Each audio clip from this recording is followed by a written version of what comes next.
नमस्कार, मेरी प्यारी लॉयल फैमिली को मिस्टर एक्स का सादर प्रणाम। साथियों, ये तो आपको पता ही है कि हाल फिलहाल में मैं कुंभ मेले में गया था, जो उत्तर प्रदेश के प्रयागराज शहर में चल रहा है, जहां पर 3 नदियों का संगम होता है और उसी संगम में डुबकी लगाने के लिए भारत के 40 से 50 करोड़ लोग वहां पर पहुंच चुके हैं। लेकिन डुबकी लगाने से भी ज्यादा वहां पर जो अनुभव आपको मिलता है ना, वो शायद दुनिया में कहीं नहीं मिल सकता, क्योंकि उस एक जगह पर ही ना जाने कितने ही साधु संत और योगी आपको देखने को मिलते हैं। वैसे तो उनके दर्शन बहुत ही मुश्किलों भरे हुए होते हैं, लेकिन कुंभ का मेला एक ऐसा वक्त है जहां पर आपको पूरे देश के साधु संत एक जगह पर देखने को मिल जाते हैं और उन सभी का आशीर्वाद आपको मिल सकता है। तो यही सोचकर हम कुंभ मेले में घूमने के लिए गए थे और वाकई में वहां पर हमें अद्भुत अद्भुत चीजें देखने को मिली। कई सारे साधु संत देखने को मिले। हालांकि वहां इतने ज्यादा संत पहुंचते हैं कि आप सभी के पास पहुंच ही नहीं सकते, लेकिन हमसे जितनी भी कोशिश हो पाई, हमने ज्यादा से ज्यादा साधु संतों से आशीर्वाद लेने की कोशिश की और हमें कुछ अघोरी और नागा साधु भी ऐसे मिले जिनके पास बहुत ही हॉरर स्टोरी थी। उनमें से ही एक स्टोरी में आज आपको सुनाने जा रहा हूं, जो मुझे कुंभ के मेले में ही सुनने को मिली थी। और ये स्टोरी है एक अघोरे की, और वो अघोरी बाबा कैसे बने, यही चीज हमने उनसे जानने की कोशिश की थी। और इसके पीछे उन्होंने जो वजह बताई वो वाकई में बहुत ही ज्यादा डरावनी थी। महादेव की भक्ति से उन्होंने काफी सारी सिद्धियां और तंत्र साधना प्राप्त की, और शायद भगवान ने उनकी नियति में यही लिखा था कि उन्हें एक अघोरी बनना है। तभी तो बचपन से ही वह अघोरियों की ओर आकर्षित हुआ करते थे। चलिए वो स्टोरी शुरू करते हैं, लेकिन उससे पहले आपको बता दूं कि मैं आपके लिए हॉरर की अंधेरी दुनिया की बहुत ही ज्यादा डार्क स्टोरी भी लेकर आ चुका हूं, जिसे आप इसी चैनल पर ही सुन सकते हैं। लेकिन उसके लिए आपको चैनल को ज्वाइन करके एक छोटी सी मेंबरशिप लेनी होगी। अब मैं चाहूं तो आपके लिए वो स्टोरी पब्लिक में भी डाल सकता हूं, लेकिन जब आप वो स्टोरी सुनेंगे ना, तो आपको पता चलेगा कि वो इतनी ज्यादा भयानक और क्रूरता से भरी हुई है कि हम उसे पब्लिक में डाल ही नहीं सकते, क्योंकि हमारी स्टोरीज को काफी सारी फैमिली और बच्चे भी सुनते हैं। तो अगर उस अंधेरी दुनिया की स्टोरी हम खुलेआम डालेंगे तो शायद बच्चे डर जाएंगे, या शायद आप फैमिली के साथ उनको सुन ना पाए। और बस यही वजह है कि हम उसको पब्लिक में नहीं डाल रहे। तो आप चैनल को ज्वाइन कीजिए और स्टोरी को जरूर सुनिए। चलिए आज की स्टोरी को शुरू करते हैं। वो एक अंधेरी रात थी। मोहित उस शमशान में गया था। देर रात वो नज़ारा देखना उसके लिए किसी डरावने सपने से कम नहीं था। क्यों गया था वो वहां, और आखिर उसने वहां ऐसा क्या देखा था, ये जानने के लिए आपको ये कहानी सुननी पड़ेगी।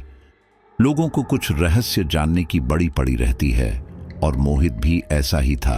उसे हमेशा से ही अघोरियों के बारे में जानने की बड़ी जिज्ञासा थी। एक बार बचपन में वो कहीं जा रहा था तो रास्ते में उसे एक डरावना सा दिखाई देने वाला अघोरी दिखाई दिया।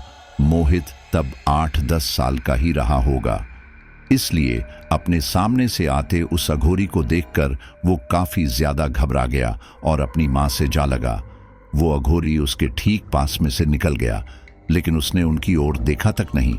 ये देखकर मोहित के मन में काफी सारे सवाल आए और उसने अपनी मां से पूछा, मां, ये भयानक से दिखने वाले अंकल कौन थे? उसकी मां बोली, बेटा, ये एक अघोरी साधु हैं। मैं इनके बारे में ज्यादा तो नहीं जानती, लेकिन इतना पता है कि ये दीन दुनिया से ज्यादा मतलब नहीं रखते। इसके आगे तो उसकी मां भी उसे कुछ ना बता सकी। समय धीरे धीरे निकलने लगा और मोहित अपने 2 भाइयों के साथ बड़ा हो गया, लेकिन उसके मन में अब भी अघोरियों के बारे में जानने की लालसा थी। लेकिन उनके बारे में ज्यादा जानकारी न होने के कारण उसकी जिज्ञासा शांत न हो सकी। अब उसने अपनी जिज्ञासा शांत करने के लिए एक बहुत बड़ा कदम उठाया। उसने अघोरियों की दुनिया में दखल देने का सोचा। उसने सोच लिया था कि जब अघोरी साधना करेंगे तब वो उनकी साधना को करते हुए देखेगा। उसने पता कर लिया था कि अघोरी किस रात को साधना करते हैं, और वो उस रात की तैयारी करने लगा। अमावस्या की उस रात को मोहित शमशान में गया, क्योंकि उसने पता किया था कि अमावस्या की रात को अघोरी शमशान में तरह तरह की साधना करते हैं। वो अपने घर के पास वाले शमशान में गया, लेकिन वहां सिवाय सन्नाटे के और कुछ नहीं था, इसलिए वो दूसरे शमशान की ओर बढ़ गया। आसमान में आज पूरी तरह से कालीमा छाई हुई थी और सड़क पर मोहित की बाइक के अलावा और कोई वाहन फिलहाल नजर नहीं आ रहा था। उसे अंदर ही अंदर थोड़ा डर तो लग रहा था, लेकिन अघोरियों की साधना जानने के रहस्य के आगे वो अपने इस डर से लड़ पड़ा। लगभग 3-4 शमशान की खाक छानने के बाद आखिरकार वो शहर से बाहर मौजूद एक शमशान में आया। रात के अंधेरे में शमशान के अंदर से आती अजीब सी मंत्रों की आवाज ने वहां के वातावरण को काफी ज्यादा भयानक बना दिया था, जिसके कारण मोहित की रीढ़ की हड्डी में एक सिहरन सी दौड़ उठी थी। लेकिन फिर भी वो अंदर गया। अंदर जाकर उसने देखा कि कुछ अघोरी अजीब तरह के मंत्रोच्चारण कर रहा था। उनमें से एक तो एक शव की पूजा कर रहा था, एक तो शव के ऊपर एक पैर रखकर खड़े होकर कुछ मंत्र बुदबुदा रहा था, एक किसी तरह का कोई यज्ञ कर रहा था। रात के अंधेरे में यह दृश्य काफी ज्यादा भयानक लग रहा था। मोहित कुछ देर तक होती उनकी वो साधना छिपकर देखता रहा कि तभी अचानक उनमें से एक अघोरी की नजर उसके ऊपर पड़ी। उसे देखते ही वो जोर से चिल्लाया, ये कौन है जो हमारी साधना में विघ्न डाल रहा है? ये सुनकर मोहित काफी ज्यादा घबरा गया और वहां से भागने लगा। लेकिन ठीक इसी दौरान उसके कानों में उस अघोरी की आवाज पड़ी, हमारी साधना में विघ्न डालने वाले तू यहां खुद से नहीं आया है, बल्कि तेरी नियति तुझे यहां खींच लाई है। तू कुछ भी कर ले, अपनी नियति से भाग नहीं सकता। तू हमारे पास दोबारा जरूर आएगा। ये सुनकर मोहित तेजी से वहां से भाग खड़ा हुआ, लेकिन उसे मन ही मन अब ये डर लगने लगा था कि कहीं उस अघोरी की कही हुई बात सच ना हो जाए। खैर, मोहित तेजी से वहां से भाग गया। घर आकर मोहित ने चैन की सांस ली, लेकिन उसके दिमाग में अब भी उस अघोरी की बात गूंज रही थी। जैसे तैसे उसने वो रात काटी। अगले दिन उसे पूरे दिन किसी दुर्घटना का डर सताए रहा, लेकिन उसका दिन बिल्कुल सामान्य ही गया था। ये देखकर उसने राहत की सांस ली और फिर वापस अपना सामान्य जीवन जीने लगा। मोहित नीना नाम की एक लड़की को पसंद करता था। वो उसकी कॉलेज की दोस्त थी, लेकिन वो उससे बोलने में डर रहा था। इन्हीं सब के कुछ दिन बाद नीना जब उससे मिली तो उसे चहकते हुए अपना दायां हाथ दिखाया और बोली, हे मोहित, ये देखो, ये रिंग कैसी है? मोहित ने उस अंगूठी को देखा और कहा, अरे बहुत सुंदर है, कहाँ से ली? नीना बोली, अरे कहीं से ली नहीं है डफर, किसी ने दी है। ये सुनकर मोहित के दिल की धड़कन बढ़ गई और वो बोला, किसने दी है? ये सुनकर नीना चिढ़ते हुए बोली, किसी सुंदर लड़की को गोल्ड की रिंग कौन देता है? कोई लड़का ही देगा ना। ये सुनकर मोहित के अंदर कुछ टूट सा गया। ठीक इसी दौरान नीना बोलती रही, अरे वो भुवन है ना, उसने मुझे प्रपोज किया है और मैंने हाँ कर दिया। वैसे सच कहूं तो मुझे भी भुवन हमेशा से पसंद था, बट अच्छा है उसने आखिर बोल ही दिया। बोलते बोलते नीना की नजर मोहित के उदास हो चुके चेहरे पर पड़ी और वो हैरानी से बोली, मोहित, क्या हुआ? तुम मेरे बारे में सुनकर खुश नहीं हो? ये सुनकर मोहित सकपकाते हुए बोला, नहीं, ऐसा नहीं है, वो मुझे कुछ काम याद आ गया, मैं चलता हूं। बोलकर मोहित तेजी से वहां से निकल गया। वहां से निकलते ही उसके अंदर का सैलाब आंसुओं के जरिए बाहर आ गया, जिससे उसकी आंखों के कोर गीले हो गए। इन सब के बाद मोहित कॉलेज नहीं जाना चाहता था, क्योंकि वो अपनी आंखों के सामने नीना और भुवन को एक साथ नहीं देख सकता था। उसके घर में रहने के कारण उसके पापा चिढ़ने लगे थे और वो उसे बार बार कॉलेज जाने को कहते थे। मोहित के मन में जो चल रहा था वो उसे किसी को बता भी नहीं पा रहा था, जिसके कारण वो मानसिक तौर पर परेशान रहने लगा था। इन्हीं सब के दौरान एक रात जब वो सो रहा था, तब उसे एक सपना आया। उसने देखा कि वो एक अघोरी की वेशभूषा में उसी शमशान में खड़ा था जहां उस रात उसने उन अघोरियों को छिप छिप कर देखा था। वो हैरानी से वहां आसपास देखते हुए आगे बढ़ने लगा। हर कदम के साथ उसके दिलों की धड़कनें काफी तेज होने लगी थी। कुछ देर बाद वह शमशान में पीछे पीछे आ गया था। उसने देखा कि कुछ ही देर में आसपास से कुछ अघोरी आकर उसके आसपास जमा हो गए। लेकिन इस दौरान वो सारे उसे गुस्सा नहीं लग रहे थे, बल्कि वह उसके साथ ऐसे बर्ताव कर रहे थे जैसे कि वह उनके साथी हो। मोहित को यह बात अजीब लगी, लेकिन वह फिलहाल कुछ नहीं बोला। फिर कुछ देर बाद उनमें से एक अघोरी बोला, आज हम सबके लिए काफी खुशी का दिन है, क्योंकि आज एक और साथी हमारे साथ जुड़ चुका है और इसी के साथ ही हमारी ताकत बढ़ चुकी है। अब हमें आगे की साधना करनी चाहिए। ये सुनकर मोहित को काफी ज्यादा हैरानी हुई। उसे समझ नहीं आ रहा था कि यह लोग आखिर किस साथी की बात कर रहे हैं, लेकिन फिर भी वह खामोशी बना रहा। कुछ देर बाद उन सभी ने शमशान के बीचों बीच एक कुंड जलाकर अजीब से मंत्रों का उच्चारण करना शुरू किया। यहां हैरानी वाली बात यह थी कि मोहित भी वह अजीब से मंत्रों का उच्चारण बहुत कुशलतापूर्वक कर पा रहा था। ये बात मोहित को काफी अजीब लगी, क्योंकि आज से पहले उसने यह मंत्र कभी सुने नहीं थे, लेकिन फिर भी वह बहुत ही आराम से यह मंत्र बोल पा रहा था।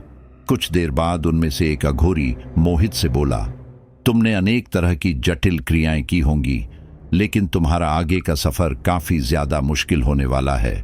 अघोरियों का जीवन सामान्य मनुष्य से काफी भिन्न होता है। किसी भी अघोरी में लेश मात्र भी घिन्न नहीं होनी चाहिए। उसके लिए संसार के सभी प्राणी एक समान होने चाहिए। हम मांसाहार का सेवन कर सकते हैं। कहीं किसी मनुष्य को दूसरे का अहित करता देखकर हम उसका वध भी कर सकते हैं, लेकिन ध्यान रखना, किसी मनुष्य का वध करके हम उसे खा नहीं सकते। हम उन्हें तभी खा सकते हैं जब उनका वध किसी और ने किया हो। ये सुनकर मोहित के चेहरे पर हैरानी के भाव आ गए, क्योंकि अभी जो इस अघोरी ने इंसानों को खाने वाली बात कही, ये सोचना भी उसके लिए नया था। तो क्या इसका मतलब ये अघोरी? मोहित ये सब सोच ही रहा था कि तभी अचानक किसी के हिलाने डुलाने से वो जाग गया। वो इस सपने से काफी ज्यादा घबरा गया था, क्योंकि अघोरियों के इस सच से वो अवगत नहीं था। खैर, वो उठा और उठकर कॉलेज चला गया, क्योंकि आज उसे कॉलेज गए हुए 1 सप्ताह होने को आया था, जिसकी वजह से उसके पिता उसे डांटने लगे थे।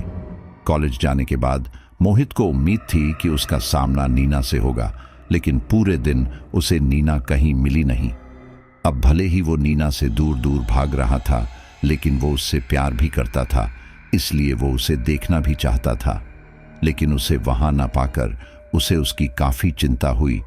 उसने क्लास के बाकी बच्चों से जब नीना के बारे में पूछा तो पता चला कि नीना 3-4 दिनों से कॉलेज नहीं आई थी। ये सब सुनकर मोहित को काफी घबराहट होने लगी और उसने नीना के घर पर फोन लगाया, लेकिन उसका फोन किसी ने उठाया ही नहीं। इन सब से मोहित की चिंता पहले से ज्यादा बढ़ गई और कॉलेज के बाद वो सीधा नीना के घर जा पहुंचा। जब वो नीना के घर पहुंचा तो उसकी मां ने दरवाजा खोला। उनके चेहरे की रंगत उड़ी हुई थी और उनके चेहरे पर चिंता की लकीरें भी साफ देखी जा सकती थी। ये सब देखकर मोहित घबराते हुए बोला, नमस्ते आंटी। वो नीना की मां बुझी सी आवाज में बोली, अपने कमरे में है बेटा, आराम कर रही है। मोहित बोला, उसकी तबीयत तो ठीक है ना? वो 3-4 दिनों से कॉलेज नहीं आई। ये सुनकर उसकी मां के चेहरे पर चिंता के भाव आ गए और वो बोली, हाँ, वो उसकी तबीयत सही नहीं थी ना, इसलिए। मोहित बोला, क्या मैं उससे मिल सकता हूं? ये सुनकर उसकी मां कुछ सोचने लगी, फिर थोड़ी देर बाद बोली, वो आराम कर रही है बेटा।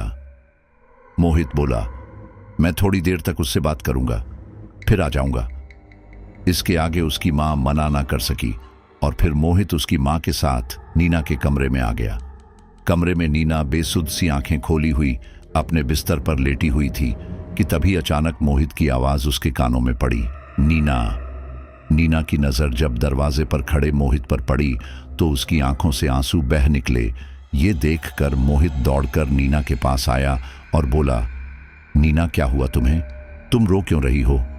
ये सुनकर नीना कुछ कहती, इससे पहले ही उसकी नजर मोहित के ठीक पीछे खड़ी अपनी मां पर पड़ी, जो कि उसे चुप रहने का इशारा कर रही थी। ये देखकर कुछ बोलती नीना एकदम शांत हो गई थी। मोहित ने दोबारा उससे पूछा, नीना क्या हुआ? कुछ बोलती क्यों नहीं? लेकिन नीना कुछ नहीं बोली। इतनी ही देर में मोहित का हाथ उसके माथे पर पड़ा तो उसने देखा कि उसका माथा भट्टी की तरह तप रहा था। ये देखकर मोहित घबराते हुए बोला, अरे नीना, तुम्हें तो बहुत तेज बुखार है, तुम्हें क्या हुआ है? अब इसके आगे नीना चुप ना रह सकी। उसकी सारी पीड़ा आंसुओं के माध्यम से बह निकली। फिर वो बोली, मोहित, उस भुवन ने मेरे साथ बहुत बड़ा धोखा किया है। ये सुनकर जहां मोहित को काफी ज्यादा हैरानी हो रही थी, वहीं उसकी मां उसके पास आकर बोली, चुप कर नीना, वैसे भी तूने हमारी बहुत बदनामी करवा दी है। अब सबके सामने ये बात बोलकर तू तेरी बहनों की भी जिंदगी खराब करेगी। अपनी मां की ये बात सुनकर नीना और जोर जोर से रोने लगी। मोहित को अब तक पूरा मामला समझ आने लगा था और वो गुस्से में बोला, मैं इस भुवन को जान से मार दूंगा। ये सुनकर नीना की मां बोली, तुम ऐसा कुछ नहीं करोगे, ये हमारे परिवार का मामला है। अब इसकी जिंदगी तो खराब हो चुकी है, तो इसके चक्कर में अपनी दोनों और बेटियों की जिंदगी खराब कर दें। अगर ये बात बाहर निकली तो उन्हें कौन ब्याहेगा? ये सुनकर मोहित को काफी गुस्सा आया और वो बोला, तो क्या उस दरिंदे को ऐसे ही खुला घूमने देंगे? उसकी मां गुस्से में बोली, तुम्हें जो करना है करो, लेकिन हमारे परिवार का नाम इसमें उछालने की जरूरत नहीं है, समझे? इसके बाद उसकी मां गुस्से में वहां से चली गई। तब मोहित नीना से बोला, तुम चिंता मत करो नीना, मैं इस भुवन का वो हाल करूंगा कि आगे से कोई भी इस तरह की कोई हरकत करने से पहले 100 बार सोचेगा। लेकिन हुआ क्या था, ये तो बताओ। तब नीना ने बोलना शुरू किया। साथियों, नीना की स्टोरी में आपको फ्लैशबैक में जाकर बताता हूं। बात 3 दिन पहले की है। भुवन के काफी जिद करने पर नीना आज कॉलेज बंक मारकर उसके साथ घूमने के लिए आई थी। भुवन अपनी गाड़ी लेकर आया था, जिसमें दोनों पूरे दिन घूम रहे थे। दोपहर के बाद भुवन नीना को अपने साथ एक अच्छे रेस्तरां में लेकर आया और वहां दोनों ने साथ में लंच किया। लंच करने के बाद भुवन नीना को गाड़ी में वापस बैठाकर आगे बढ़ ही रहा था कि तभी अचानक नीना का सिर भारी होने लगा और वो बोली, पता नहीं क्यों मुझे अचानक से चक्कर आने लगे हैं, मुझे अब घर चलना चाहिए। ये सुनकर भुवन मुस्कुराते हुए बोला, अरे इतनी भी क्या जल्दी है, अभी तो मिले हैं, थोड़ी देर बाद जाना। नीना का सिर काफी ज्यादा घूम रहा था, इसलिए वो बोली, समझने की कोशिश करो भुवन, मेरा सिर काफी ज्यादा घूम रहा है सडनली, कहीं मैं बेहोश ही ना हो जाऊं। इसके आगे भुवन बोला, डोंट वरी, तुम बेहोश नहीं होगी, बस तुम्हें थोड़ा नशा रहेगा। ये सुनकर नीना सन्न रह गई और बोली, ये क्या बोल रहे हो तुम? इसके आगे भुवन कुछ बोलता, इससे पहले उसने गाड़ी रोक दी और फिर अगले ही पल 3 उसी की उम्र के लड़के गाड़ी का दरवाजा खोलकर पीछे वाली सीट पर आकर बैठ गए। अब तक नीना के ऊपर काफी नशा सा होने लगा था। उससे उसका शरीर संभाला नहीं जा रहा था, लेकिन आसपास जो भी हो रहा था उसे वो सब समझ आ रहा था। नीना को अब काफी ज्यादा घबराहट होने लगी थी कि तभी अचानक भुवन की आवाज उसके कानों में पड़ी। वो पीछे बैठे अपने साथियों से बोला, तनुज, कुणाल और रवि, सारी तैयारी कर ली है ना? पीछे बैठा एक शख्स बोला, हाँ, शहर के बाहर वाला बंगला एकदम खाली है, आज रात हम सब वहीं रहेंगे, लेकिन अगर इस लड़की के घर वाले इसे ढूंढते हुए यहां तक आए तो? भुवन कुटिलता से मुस्कुराते हुए बोला, ऐसा कुछ नहीं होगा तनुज, इसके बारे में मैंने सोच लिया है कि मुझे क्या करना है। उसके बाद गाड़ी में पूरी तरह से शांति छा गई थी। वहीं दूसरी तरफ नीना इन सब से काफी ज्यादा घबरा गई थी। वह विरोध करने की हालत में भी नहीं थी। वह अपने हाथ पैर झटक रही थी, लेकिन नशे में होने की वजह से इसका कोई खास असर नहीं हो रहा था। कुछ देर बाद वे सारे लोग शहर से बाहर मौजूद उस बंगले में आ गए। उन लोगों ने नीना को जबरन गाड़ी से बाहर निकाला और उसे बंगले के अंदर ले गए। बंगले के अंदर आकर भुवन ने नीना की अस्मत के साथ खिलवाड़ किया। इतना ही नहीं, उसने इसका वीडियो भी बनाया। कुछ घंटे बाद जब नीना सामान्य हुई तो अपने साथ हुई इस घिनौनी हरकत के कारण बहुत रोई। तब भुवन उसके पास आया और वो वीडियो उसे दिखाते हुए बोला, अगर मैंने ये वीडियो तुम्हारे माँ बाप को दिखा दी तो पता है ना कि क्या होगा। ये सुनकर नीना काफी ज्यादा घबरा गई और वो रोते हुए बोली, आखिर तुम क्यों कर रहे हो ऐसा मेरे साथ? तुम तो मुझसे प्यार करते थे ना? ये सुनकर भुवन जोर से हंसा और बोला, बेवकूफ लड़की, तुझे अब भी लगता है कि मैं तुझसे प्यार करता हूं। कोई प्यार व्यार नहीं करता मैं तुझसे। तेरी और मेरी औकात के बीच में एक बहुत बड़ा फासला है और मुझे तुमसे शादी नहीं करनी, बल्कि बस टाइम पास करना है। अब वो तो मैं कर चुका हूं, लेकिन अगर तुमने किसी को ये बात बताई तो मैं तो पुलिस को घूस खिलाकर छूट जाऊंगा। लेकिन तू और तेरा परिवार कहां जाएंगे ये पता है? ये सुनकर नीना काफी ज्यादा घबरा गई और रोते हुए बोली, तुम वैसे भी मेरी लाइफ खराब कर चुके हो, अब प्लीज मेरे घर वालों को बख्श दो। ये सुनकर भुवन बोला, ठीक है, मैं ये वीडियो डिलीट कर दूंगा, लेकिन बदले में मैं जो कहूं वो तुम्हें मानना पड़ेगा। ये सुनकर नीना रोते हुए बोली, ठीक है। उसके इतना बोलते ही भुवन ने टेलीफोन उसे देते हुए कहा, अपने घर पर फोन करो और बोलो कि तुम कल शाम को घर आओगी। तुम इसके लिए क्या बहाना बनाओगी ये मैं नहीं जानता, लेकिन सच तो बोलना ही मत, वरना पुलिस यहां बाद में आएगी, पहले ये वीडियो अपलोड होगी। ये सुनकर नीना काफी ज्यादा घबरा गई और उसने ना चाहते हुए भी अपने घर पर फोन लगाकर कहा, हेलो मम्मी, वो मैं आज रात मेरी सहेली अवनी के घर रुक रही हूं। उसके पेरेंट्स घर पर नहीं है ना, इसलिए मैं कल शाम को ही कॉलेज जाकर घर वापस आऊंगी। नीना अक्सर अवनी के घर पढ़ाई के लिए रुका करती थी, इसलिए उसके घर वालों को इससे कोई आपत्ति नहीं हुई। वहीं दूसरी तरफ फोन रखने के बाद भुवन के दोस्त वहां आ गए। तब भुवन बोला, देखो, सिर्फ कल तक की बात है, हम अपना मन भरने के बाद तुम्हें छोड़ देंगे और वो वीडियो भी डिलीट कर देंगे। लेकिन अगर ज्यादा स्मार्ट बनने की कोशिश की तो तुम्हें पता ही है कि मैं क्या करूंगा। अपनी स्टोरी मोहन को बताते नीना रो पड़ी। उसके बाद उसने और उसके सारे दोस्तों ने बारी बारी से मेरे साथ बोलते हुए नीना रोने लगी और फिर वो बोली, उन्होंने मुझे फिर छोड़ दिया और मैं घर आ गई थी। मैंने अपने घर वालों को ये बात बताई और उन्होंने मुझे चुप रहने के लिए कहा। वैसे वो गलत भी नहीं है, सच कहूं तो इसमें मेरी भी गलती है। मुझे उसके ऊपर इतना अंधा विश्वास नहीं करना चाहिए था। मेरी 2 बहनें हैं और अगर ये बात बाहर निकली तो मेरी तो जिंदगी खराब हो चुकी है, लेकिन इन सब से उनकी जिंदगी भी खराब हो सकती है। मोहित ये सब बड़े ध्यान से सुन रहा था। उसकी आंखों में आंसू थे और वो बोला, इन सब में मेरी भी गलती है। मुझे तुम्हारे साथ बने रहना चाहिए था, लेकिन कोई बात नहीं, मैं उन्हें सबक सिखाकर रहूंगा। ये सुनकर नीना सिसकते हुए बोली, तुम ऐसा कुछ नहीं करोगे, वो लोग इन सब से बच निकलेंगे, फिर मेरी बहनों का कैरियर खराब होगा। अब इसके आगे मोहित कुछ ना कह सका और वो वहां से चला गया। उसने इस बारे में भुवन से बात की तो उसने और उसके दोस्तों ने मोहित को बहुत मारा। वहीं दूसरी तरफ नीना की तबीयत काफी खराब हो रही थी, लेकिन समाज बिरादरी के डर से उसके घर वाले उसे डॉक्टर के पास लेकर नहीं गए, क्योंकि अगर डॉक्टर नीना की जांच करता तो उसे नीना के साथ हुई बर्बरता का पता चल जाता और वो पुलिस में कंप्लेन कर देता।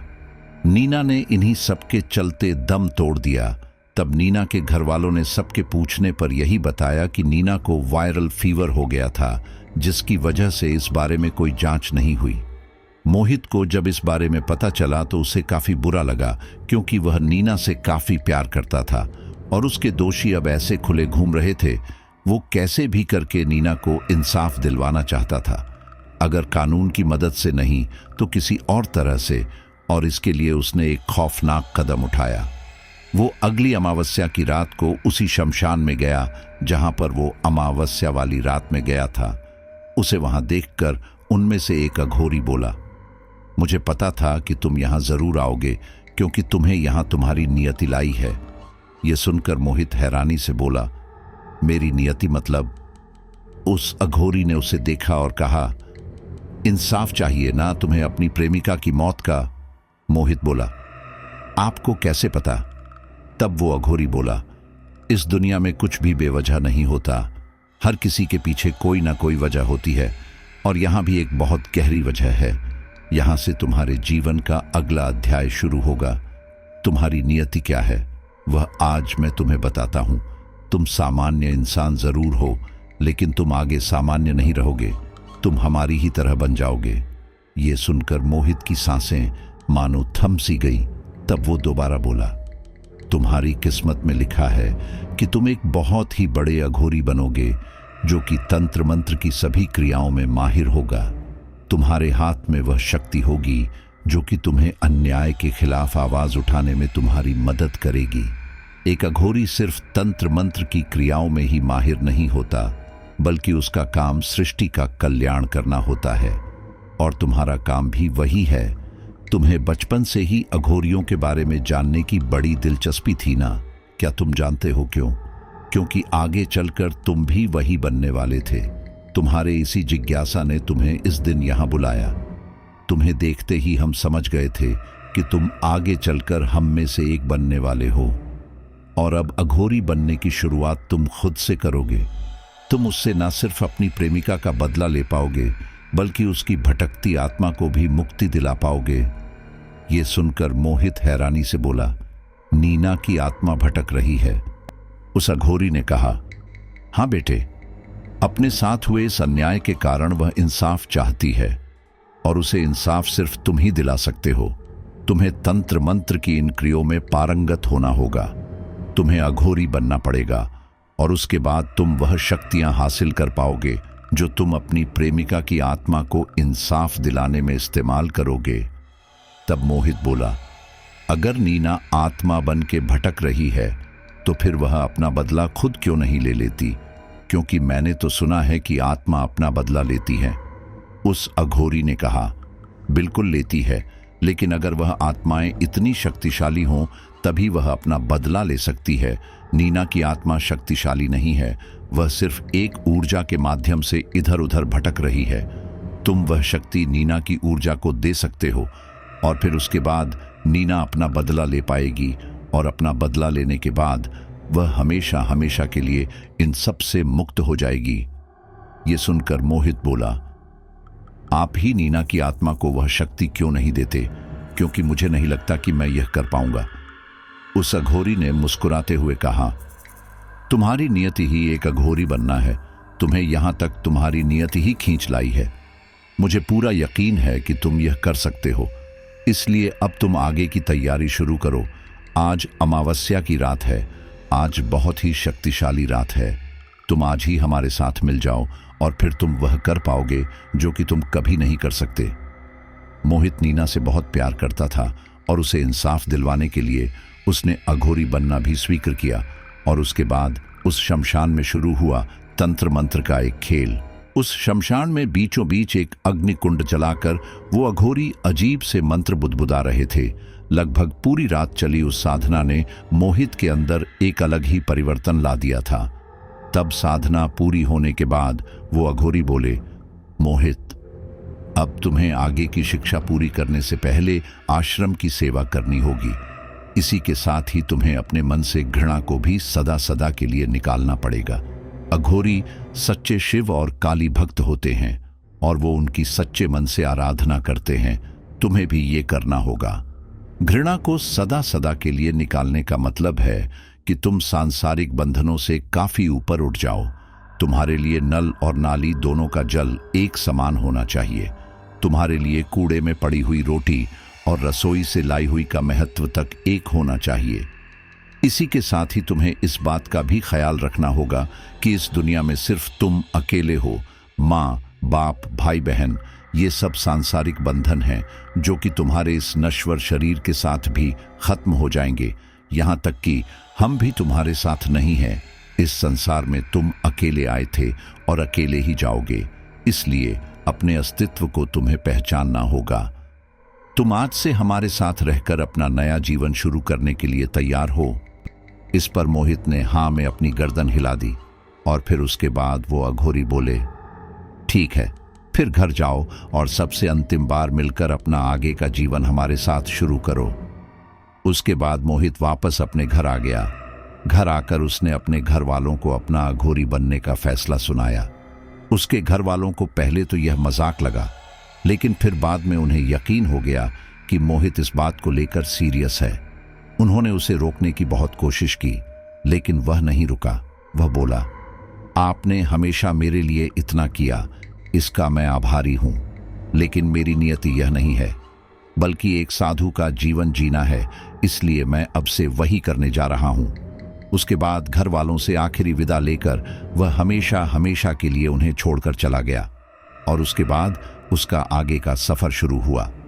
गुरु से शिक्षा शुरू होने से पहले उसने लगभग 3 साल तक आश्रम की सेवा की और उसके बाद उसके गुरु ने उसे एक बीज मंत्र दिया।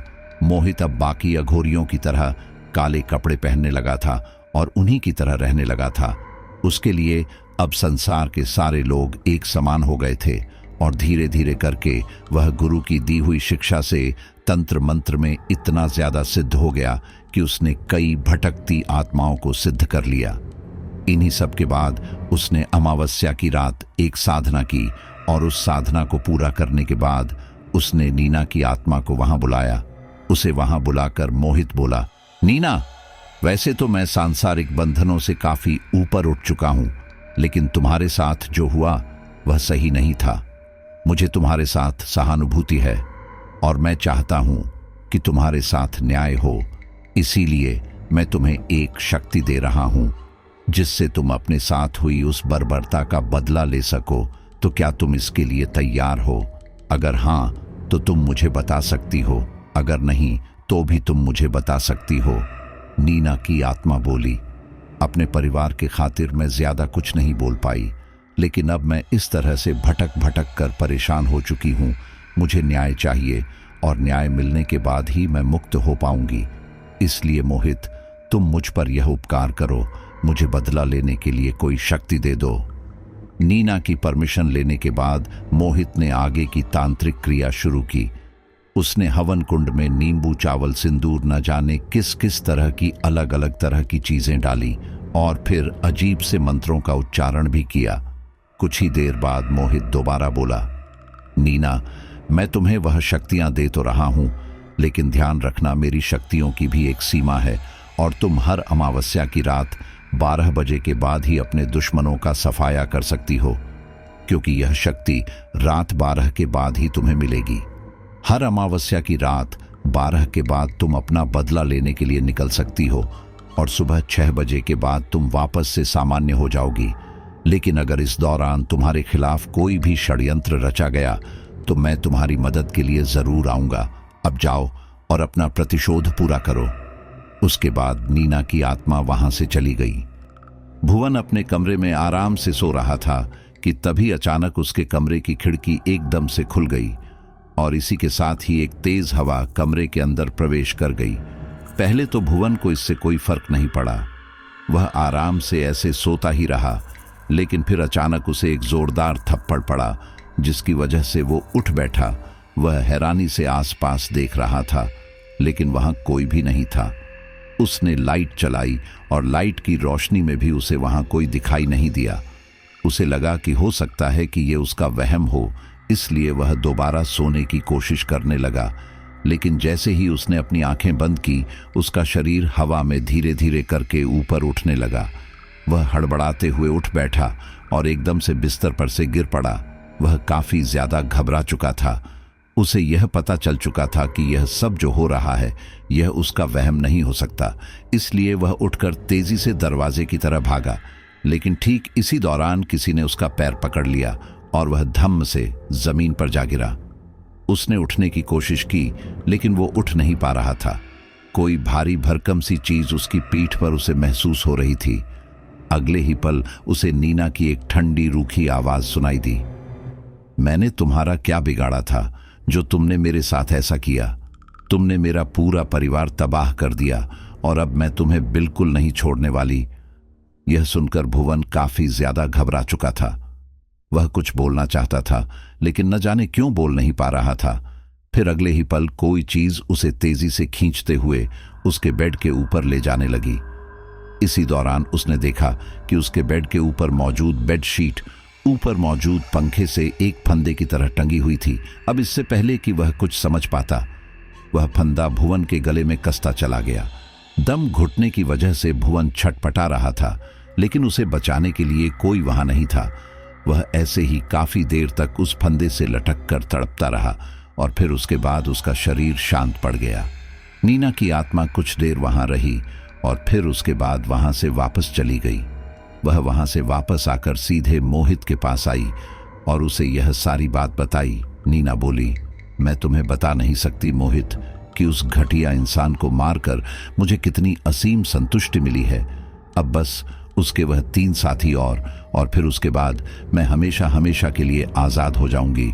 इसके लिए तुम्हारा बहुत बहुत शुक्रिया। नीना की मदद करके मोहित को काफी अच्छा लग रहा था, लेकिन अब उसे नीना के प्रति वो लगाव महसूस नहीं हो रहा था जो कि पहले था। खैर, अगले दिन जब भुवन के घर वालों ने काफी देर तक भी भुवन नहीं उठा तो कमरे का दरवाजा तोड़ा। अंदर जो उन्होंने देखा उसे देखकर उनके रोंगटे खड़े हो गए। भुवन का शव कमरे में पंखे से झूल रहा था। जब उन्होंने उसकी सांस चेक की तो वह मर चुका था। उसे यूं देखकर घर पर पुलिस वालों को बुलाया गया, लेकिन उसकी हत्या के पीछे कोई खास वजह नहीं निकली। इसलिए पुलिस वालों ने इसे आत्महत्या का केस मानकर ही केस बंद कर दिया। वहीं दूसरी तरफ भुवन का एक साथी तनुज बेंगलुरु शिफ्ट हो चुका था। उसका भुवन से अब कोई खास लेना देना भी नहीं था। उसकी शादी होने वाली थी, घर में शादी की तैयारी चल रही थी। इसी दौरान वह अपने गांव बिहार आया हुआ था। इसी दौरान देर रात जब सब सो रहे थे तब नीना की आत्मा वहां आई। तनुज अपने बाकी रिश्तेदारों के साथ शराब पीकर छत पर सो रहा था। नीना वहां आई और उसने उसे एक जोरदार थप्पड़ मारा, लेकिन उसे तो इससे कोई खास फर्क ही नहीं पड़ा। ये देखकर नीना ने उसे हवा में उठाया और उसे छत से कोने की तरफ ले जाने लगी। ठीक इसी दौरान उसका कजिन ब्रदर जाग चुका था। अपने भाई को यूं हवा में तैरता देखकर वह काफी घबरा गया और चीखने लगा। उसके चीखने की आवाज सुनकर सारे रिश्तेदार जाग गए और फिर सबकी नजर तनुज पर पड़ी। उसे यूं हवा में तैरता देखकर सबकी सांसें मानो थम सी गई थी और अब इससे पहले कि कोई कुछ करता, नीना ने तनुज को छोड़ दिया। तनुज सीधा तीसरी मंजिल से कमर के बल नीचे गिरा था, जिसके कारण उसकी रीढ़ की हड्डी बुरी तरह से टूट चुकी थी। शादी वाले घर में मातम पसर चुका था। तनुज को आनन फानन में अस्पताल ले जाया गया। वहां उसकी जान तो बच गई, लेकिन उसके कमर का निचला हिस्सा हमेशा हमेशा के लिए लकवा मार गया था। नीना की आत्मा वापस मोहित के पास आई और उसे सब बताया। तब मोहित ने कहा, भले ही वो बच गया है, लेकिन ऐसे वो मृत के ही समान है, इसलिए इसे छोड़ो और अपने अगले गुनहगार पर ध्यान दो, क्योंकि तुम्हें तुम्हारे 4 गुनहगारों को सजा देने के लिए 4 अमावस्या दी गई थी। अब 2 निकल चुकी है और 2 बाकी है। नीना ने इसके लिए हाँ तो कर दी थी, लेकिन वो तनुज को इतनी आसानी से छोड़ना नहीं चाहती थी।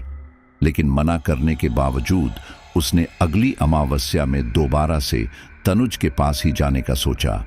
वहीं दूसरी तरफ तनुज अस्पताल से घर तो आ गया था, लेकिन अब उसके हमेशा हमेशा के लिए अपाहिज होने की वजह से लड़की वालों ने शादी के लिए मना कर दिया था।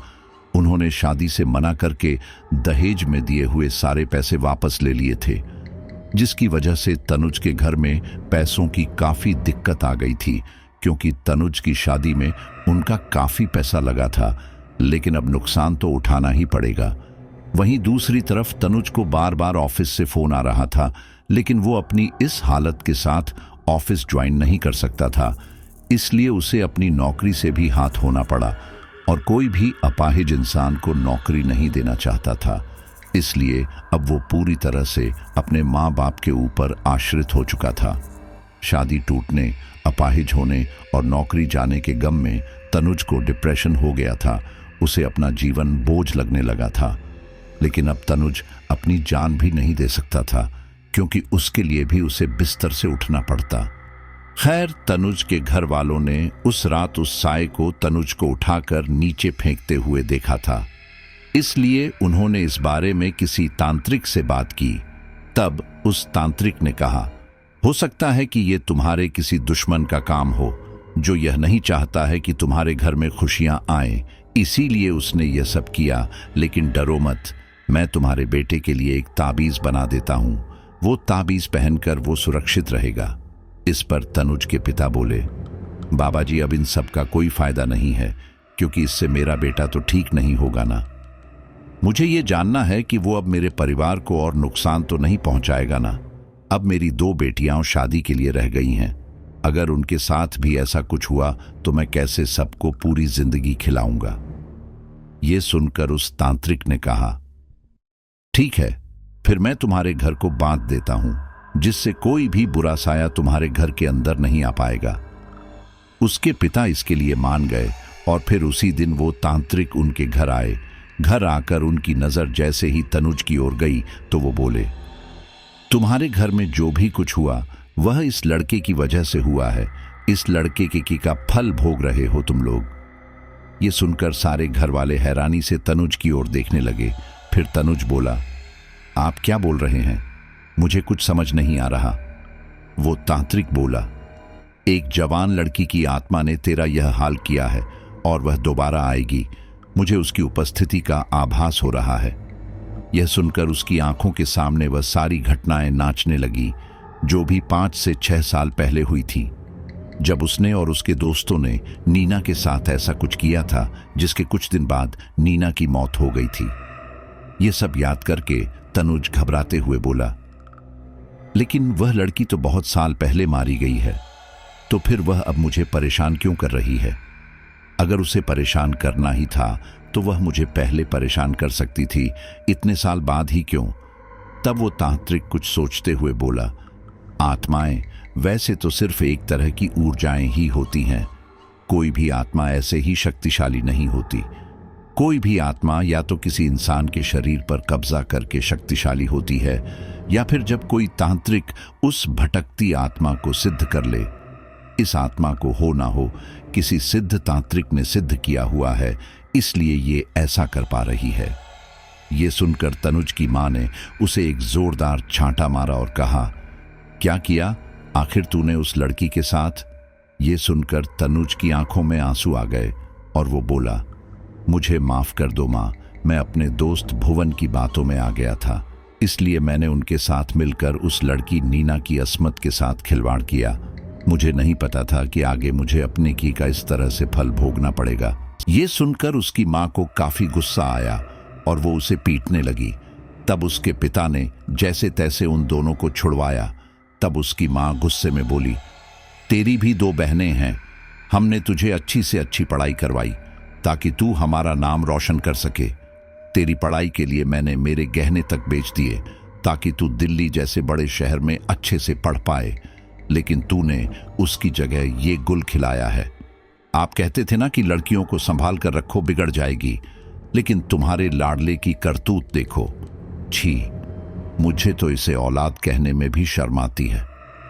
मां के दिए हुए तानों ने अंदर ही अंदर तनुज को सोचने पर मजबूर कर दिया था। उसे उसकी गलती पर पछतावा हो रहा था, इसलिए वो रोते हुए बोला, नीना, मैंने अपने दोस्तों के साथ मिलकर तुम्हारे साथ बहुत गलत किया। मैं तुम्हारी माफी के लायक तो नहीं हूं, लेकिन हो सके तो मुझे माफ कर दो। तब उसके पिता बोले, अब जो हो गया सो हो गया, उसे बदला नहीं जा सकता, लेकिन अब हम अपने बेटे को नहीं खो सकते। आखिर वह हमारा एक लौता लड़का है, यही हमारे खानदान का चिराग है। इसलिए बाबा जी, आप कुछ भी करके हमारे बेटे को बचा लीजिए।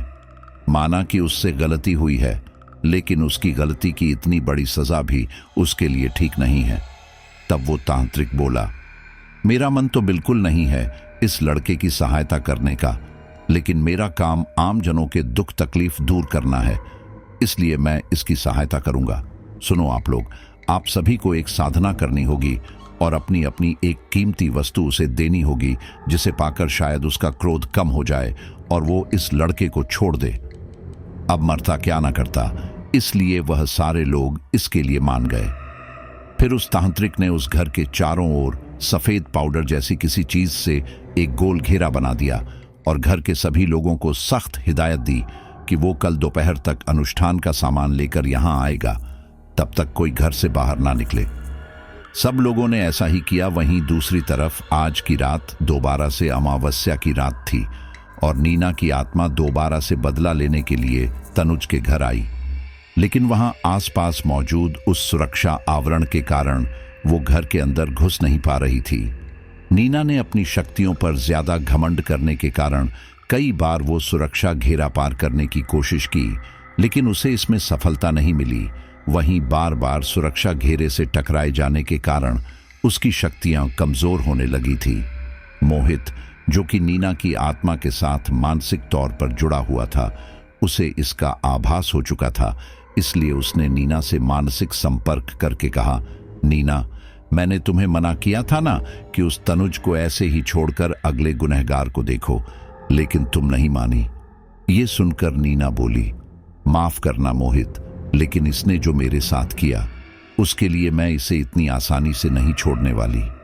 मोहित बोला, इन लोगों ने आसपास सुरक्षा घेरा बना दिया है, जिसके कारण तुम अंदर नहीं जा सकती, और बेहतर यही होगा कि तुम अभी के अभी यहां लौट आओ। ज्यादा देर तक उस सुरक्षा घेरे के पास रहने पर तुम्हारी सारी शक्तियां नष्ट हो सकती हैं, फिर तुम किसी से अपना प्रतिशोध नहीं ले पाओगी। नीना, जो कि अपने क्रोध की अग्नि में जल रही थी, उसने मोहित की बातों को अनसुना किया और लगातार उस घेरे को पार करने की कोशिश करती रही। लगभग 1-2 घंटे तक चले इस प्रयास ने वो घेरा तो नहीं तोड़ा था, लेकिन इसने नीना को बहुत ही ज्यादा कमजोर जरूर कर दिया था। नीना की काफी शक्ति नष्ट हो चुकी थी, इसलिए अब वो थक हार कर वापस मोहित के पास लौट आई। उसे देखकर मोहित बोला, तुमने अपनी बेवकूफी का नतीजा देख लिया। तुम्हारे पास अच्छा मौका था उनके एक अन्य साथी को खत्म करने का, लेकिन नहीं, तुम उस तनुज के पीछे ही पड़ी रही, जो कि वैसे भी मृत के समान है। इसकी वजह से तुम्हारी काफी ऊर्जा भी जा चुकी है। मैंने तुम्हें काफी कठोर साधना करके ये शक्तियां दी थी, जिससे कि तुम अपने गुनहगारों को सजा दे सको, लेकिन तुमने अपने क्रोध के कारण सब कुछ खराब कर दिया, और अब तुम्हें अगला मौका अगली अमावस्या को मिलेगा, और उस एक रात में तुम्हें तुम्हारे दोनों गुनहगारों को सबक सिखाना होगा। ये सुनकर नीना बोली, मुझे माफ कर दीजिए, मैं आगे से इस बात का ख्याल रखूंगी कि अपने क्रोध में आकर कोई ऐसा कदम ना उठाऊं। इन्हीं सब के दौरान तनुज ने अपने बाकी साथियों को नीना के बारे में आगाह किया। पहले तो उसके साथी कुणाल और रवि ने उसका मजाक उड़ाया, लेकिन फिर जब तनुज ने उन्हें बताया कि भुवन मारा जा चुका है और उसे नीना ने उसके घर की छत से नीचे फेंक दिया था, तो वो लोग सोचने पर मजबूर हो गए। उन लोगों ने सोच लिया था कि कैसे भी करके वो लोग नीना की आत्मा से बहुत दूर चले जाएंगे। खैर, नीना अब सामान्य ऊर्जा में मोहित के आसपास विचरण कर रही थी। वहीं मोहित अपनी साधना में पूरी तरह से लीन था कि तभी नीना को महसूस हुआ कि कोई उसे अपनी ओर खींच रहा था। नीना ने अपने आप को रोकने की बहुत कोशिश की, लेकिन अभी उसके पास इतनी शक्ति नहीं थी कि वो इसका विरोध कर पाए, और फिर वो वहां से दूर होती चली गई। नीना की आत्मा खींचते हुए एक कुंड के ऊपर आ चुकी थी। उस कुंड के आसपास तनुज और उसका परिवार एक तांत्रिक के साथ बैठा हुआ था, जो कि लगातार मंत्रोच्चारण कर रहा था। तनुज को वहां देखकर नीना को गुस्सा तो काफी आया, लेकिन शक्तियों के अभाव के कारण वो कुछ नहीं कर पा रही थी। कुछ देर बाद उस तांत्रिक ने मंत्रोच्चारण करना बंद किया और कहा, नीना की आत्मा यहां आ चुकी है, अब आप सभी एक एक करके नीना से माफी मांगे और अपनी कोई कीमती चीज नीना को दें। फिर सबसे पहले तनुज के पिता बोले, बेटी, मेरे बेटे ने तुम्हारे साथ जो किया वो अच्छा नहीं किया, और इसके लिए मैं माफी मांगता हूं, लेकिन कृपा करके हम पर रहम करो।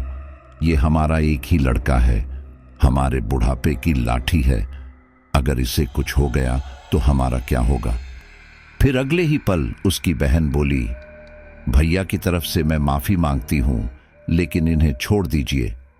इसके बाद उसकी मां बोली, इसने जो किया मैं उसकी माफी नहीं मांगना चाहती, क्योंकि मेरी भी 2 बेटियां हैं और एक औरत के लिए उसकी इज्जत से बढ़कर कुछ नहीं होता। ये सुनकर तनुज के पिता उसे गुस्से में घूरने लगे। तभी नीना बोली, आप लोगों ने माफी तो मांग ली, लेकिन बदले में मुझे क्या देना चाहोगे। ये सुनकर उसके पिता की आंखों में चमक आ गई और वो बोले, मेरी खानदानी जमीन है, वो मैं तुम्हें दे दूंगा। फिर उसकी बहन बोली, मेरे जो गहने हैं वो मैं आपको दे दूंगी। ये सुनकर नीना हंसी और बोली, मजाक है क्या ये सब। इस दुनिया में एक इंसान के लिए सबसे ज्यादा कीमती पता है क्या होता है, उसकी औलाद। तुम मुझे अपनी औलाद दे दो, मैं इसे माफ कर दूंगी। फिर नीना ने उसकी बहन से कहा, एक लड़की के लिए सबसे ज्यादा कीमती होती है उसकी इज्जत। क्या तुम अपनी असमत किसी पर पुरुष के हवाले कर सकती हो तो मैं तुम्हारे भाई को छोड़ दूंगी। ये सुनकर उन दोनों की नजरें झुक गई। फिर नीना गुस्से में बोली, मैं इसे बिल्कुल नहीं छोड़ने वाली। मैं भी बहुत गिड़गिड़ाई थी इन लोगों के आगे, लेकिन इन लोगों ने जब मुझे नहीं छोड़ा तो मैं इसे क्यों छोड़ूं? ये सुनकर वो तांत्रिक बोला, तुम्हारे साथ बुरा हुआ है बेटी, मैं जानता हूं, लेकिन इसको जितनी सजा तुम्हें देनी थी वो तुम दे चुकी हो, इसीलिए अब तुम इन्हें जाने दो।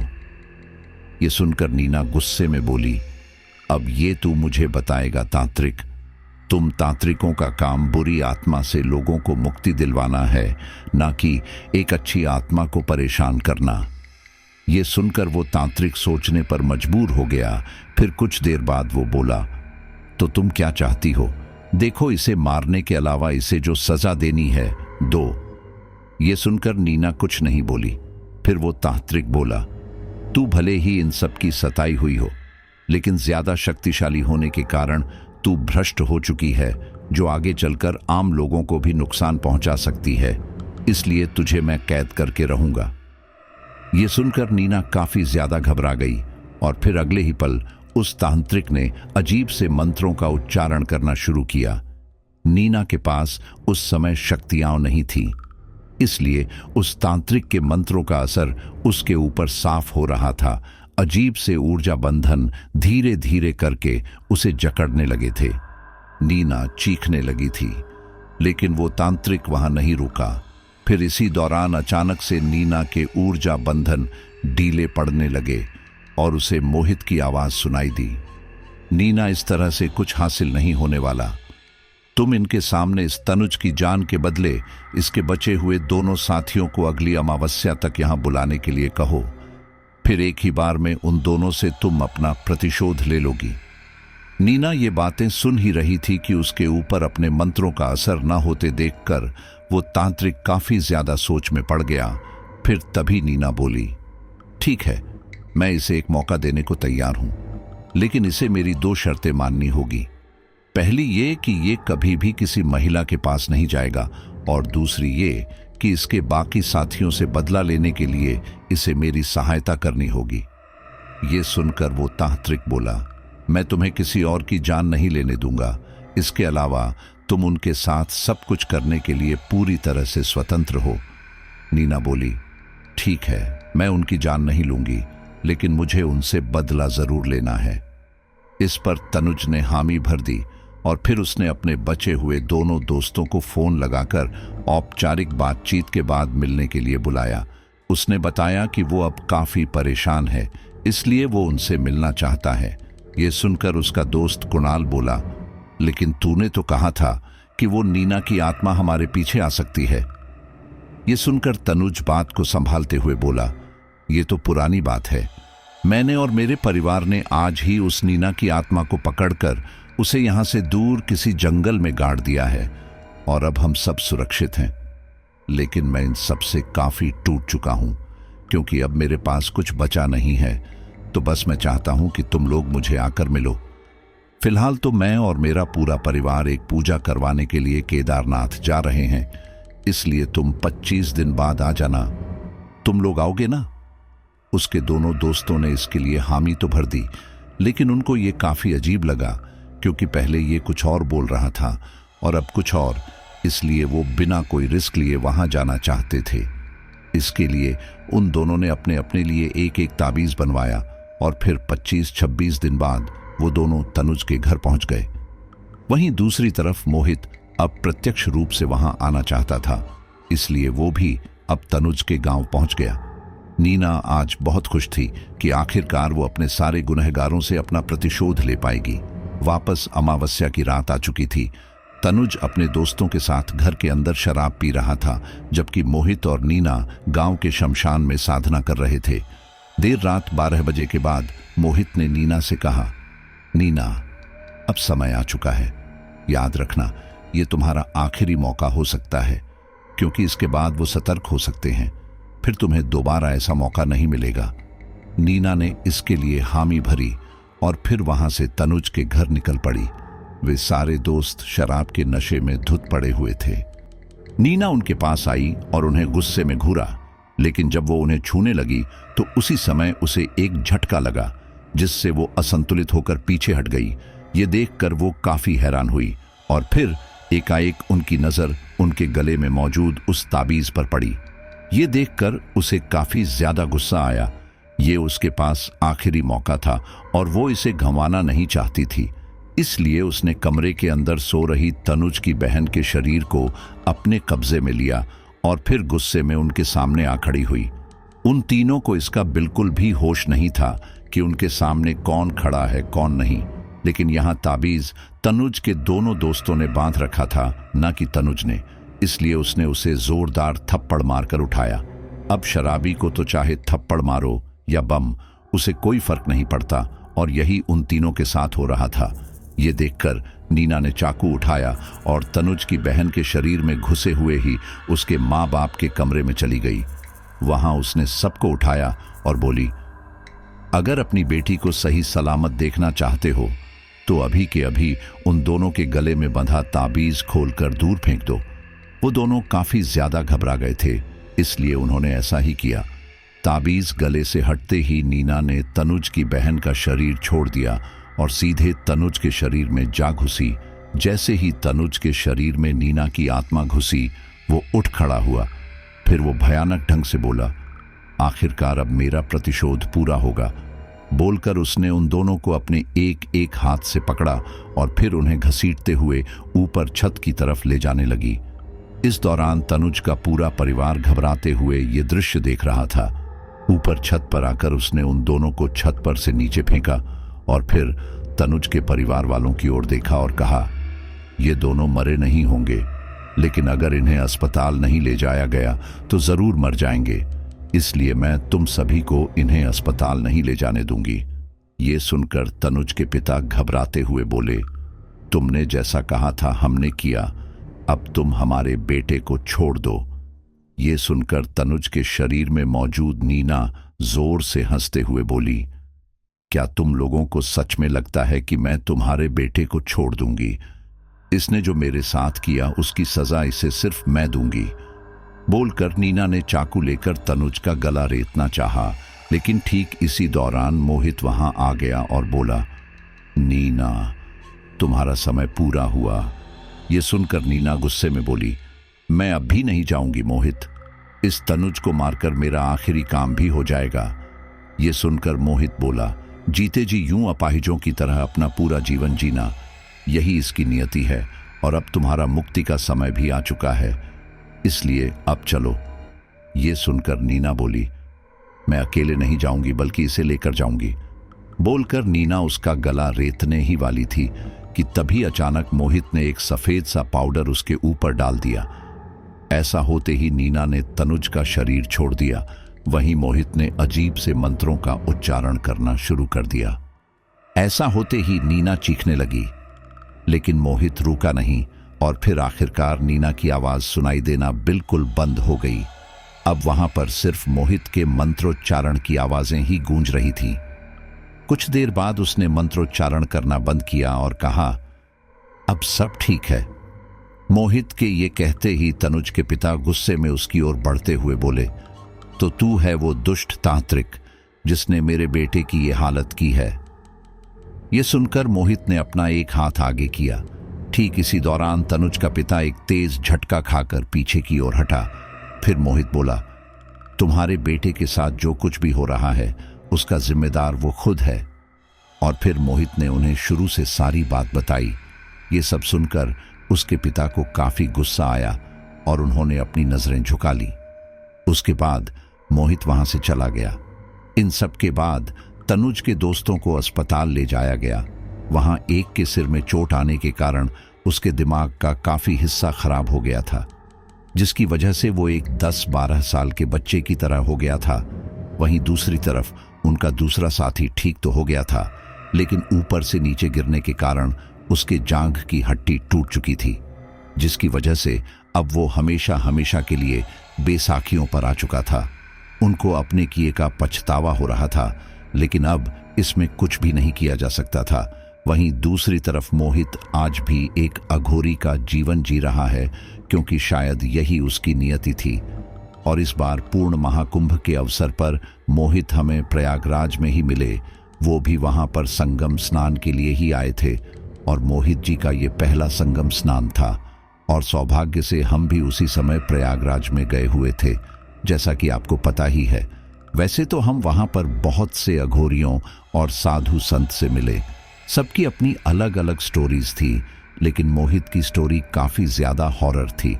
और फिर मैंने ये वहीं पे डिसाइड कर लिया था कि जब मैं वापस लौटूंगा तो मोहित जी की स्टोरी, जो अब एक अघोरी बन चुके हैं, वो आपके साथ शेयर करूंगा। तो आपको मोहित की स्टोरी कैसे लगी ये मुझे आप जरूर बताइए। और सबसे जरूरी बात, हॉरर की गहरी अंधेरी दुनिया की कुछ स्टोरीज मैंने आपके लिए चैनल पर अपलोड कर दी है, जो आप सभी लोग सुन सकते हैं। लेकिन उस अंधेरी दुनिया को जानने के लिए आपको चैनल की मेंबरशिप लेनी जरूरी है। अच्छा, बहुत कम ऐसे साथी होते हैं जो सबसे आखिर तक स्टोरी सुनते हैं, लेकिन आप वो साथी हैं जो अब तक भी स्टोरी से जुड़े हुए हैं। उसके लिए मैं आपका तहे दिल से शुक्रिया करता हूं। और अब मैं अपने कुछ साथियों का नाम लेता हूं। साबा फातिमा अजमेर, इकरा फातिमा अजमेर, राजेश यूएसए, संजीव सैनी हिमाचल प्रदेश, दीपक कुमार बनारस, सैयद फजल, रमेश शर्मा, पंकज मिश्रा, साहीन खान, दमन सिंह, प्रवीण कुमार, अनु मथ्यू। और स्टोरी को तैयार करने में हमें सहयोग रहा है हमारी बहन ममता सहाय का। चलिए, बहुत बहुत धन्यवाद। मिलता हूं एक नए हॉरर अनुभव के साथ।